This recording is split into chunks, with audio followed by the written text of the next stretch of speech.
Well, hello everyone, and welcome to Oberlin Stage Left. My name is Jan Miyake, and I'm Associate Professor of Music Theory here at Oberlin College and a 1996 graduate of the college. I am privileged to be here today to facilitate a conversation between Bernard Rands, composer, and English horn player Robert Walters, who is also Professor of Oboe here at Oberlin College. And I just wanted to start by asking Bernard to talk a little bit about how this work came to be. Well, I think it was a series of serendipitous events. First of all, about 3 or 4 years ago, my wife, composer Augusta Reed Thomas, made a short piece for English horn and a couple of string players. And somehow Robert became aware of this piece.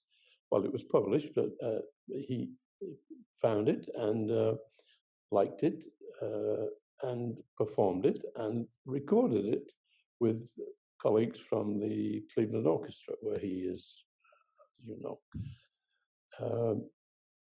I heard that recording, and I said to myself and to my wife at the time, that is the best English horn playing I've ever heard in my life, and I've heard a lot. I also said to myself, I have to write for Robert something. Not sure what at this point. Serendipitous aspect was that at the time, discussions were going on how to celebrate the 150th anniversary of Oberlin. And the then dean, Andrea Kalin, helped think through this. And it was decided ultimately that a concerto for Robert Walters and the Cleveland Orchestra would be a very appropriate way to celebrate that. And that's what happened. And I was lucky enough to be commissioned to do that. And here we are. This is the end of, not the end necessarily, but the most recent stage of that journey. Robert and I had not met previously. We did plan a few casual meetings. I'd made some notes in my notebook about what this, that, and the other. And he was good enough to take time and show me aspects of his, and to talk to me about very intelligently about the way he thought about his instrument and about music. And I knew we were fellow travelers right from that moment. Then eventually I started to work and began to send out pieces, pages, and movements. And eventually the performance took place. I think very successfully, I would say, with the Cleveland Orchestra. I mean, who could wish for better in that? But then, more recently, Maestro Jiménez decided he wanted to program it here in the college, and a wonderful orchestra, and his direction of it was just wonderful. And that is what you hear on the new CD. I'm very excited about it.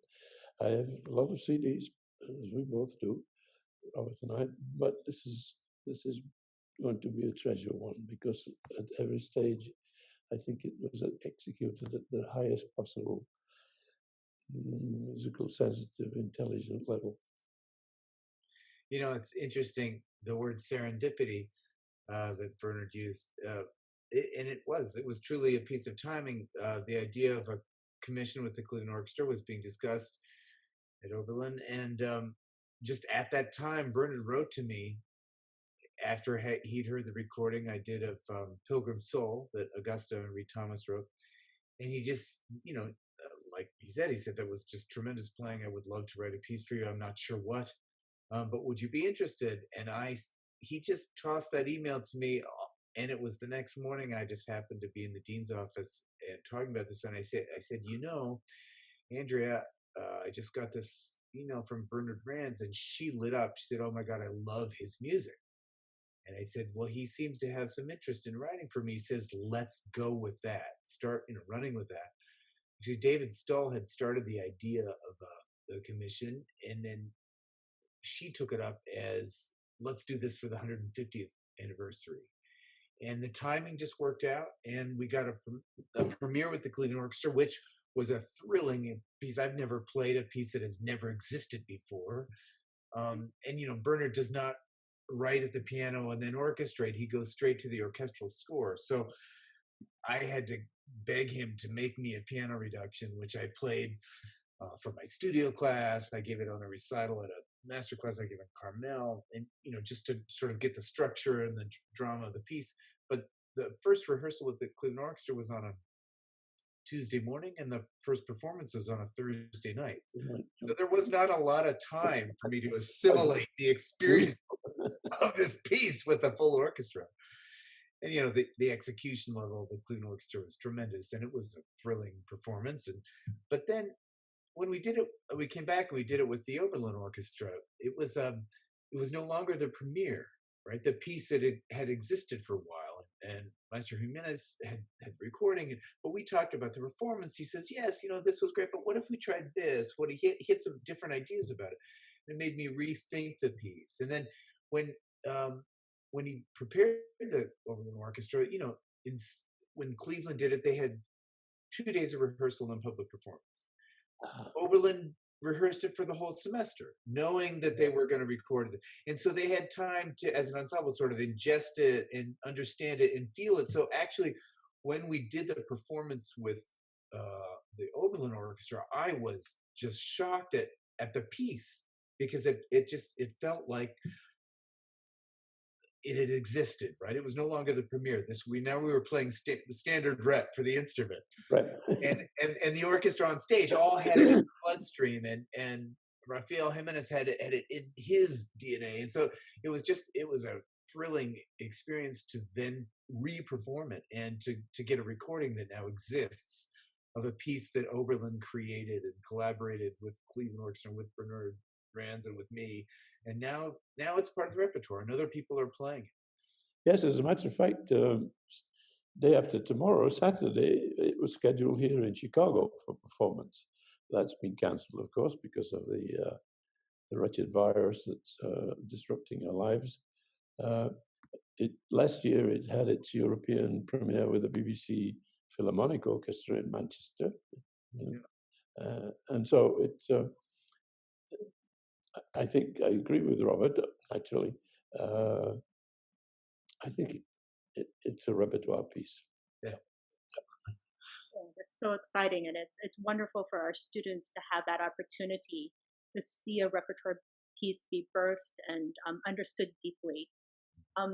So Bernard, I was curious, what draws you to the English horn, and is there particular writing that you feel is English horny?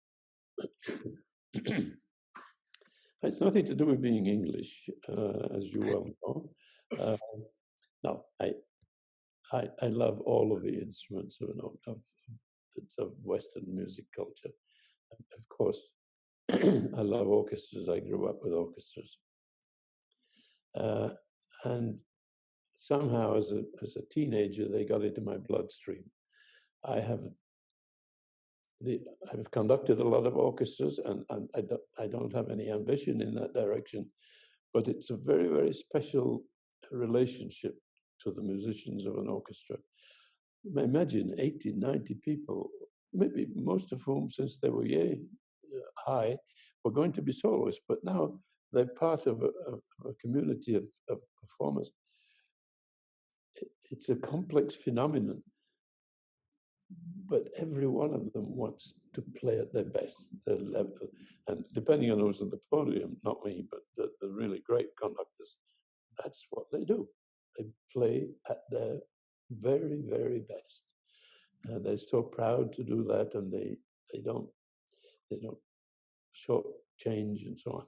Yeah, there's one or two awkward buggers once in a while in the orchestra, in the brass section, or will give you a hard time if you're a guest conductor. But it's wonderful. So I love every instrumentalist that I've ever worked with, because I respect the time and the effort that's gone into enabling them to be available to me to express my artistic ideas, but also the way in which they've developed their own love for the instrument, its history, its repertoire, and it's a great blessing. It's incredible. And I'm not the kind of composer who says, here it is. It's your fault if you don't like it. That's not part of me at all. I am deeply involved in everything that I write as an offering to whoever else is involved, both the performers and the listeners. I would like to speak to that because the process of collaboration, I would say, when he was writing this piece for me, and he was very interested in what aspects of my playing sort of signify my style or personality as a performer. And he would send me snippets in the mail, and sometimes by email, but largely just scripts in the mail, and asked me to play through. And did he have questions? Did this feel right? Does this rhythmic structure work? Is this register right? Are you comfortable doing this gesture? Please let me know. And I would play through stuff and live with it for a while, and then write back to him. And there was a collaborative, give and take. And I never told him how to write ever. I always wanted to come from him, but it was, I think, practical on his end to make sure that what he was asking the instrument was capable of doing. There were a couple of things. I said, well, this would work. I think I can pull this off, but the next player might not be able to. So you might want to consider this to make it more, approachable by most English horn players. And he did extend the range. It lies very high in the first movement, especially, and then the cadenza of the last movement. There, he really does. But that's kind of a strength and a forte of my playing, and it's a register that I'm happy in. And so exactly, yeah. I mean that became clear to me as I listened to more and more of you talking about your instrument and listening to you playing it. Yes, one has to make a choice. Will other players play it? If they can't play it, I don't want them to play it. I have to express what I have to express. And it is precisely because your upper register is so different from most English horn players I know. I mean, you really do have a unique. And if you want to listen to the two different facets of Robert's playing, one is to listen to the middle movement, the slow movement, and then to listen to the cadenza, which just precedes the end of the third movement.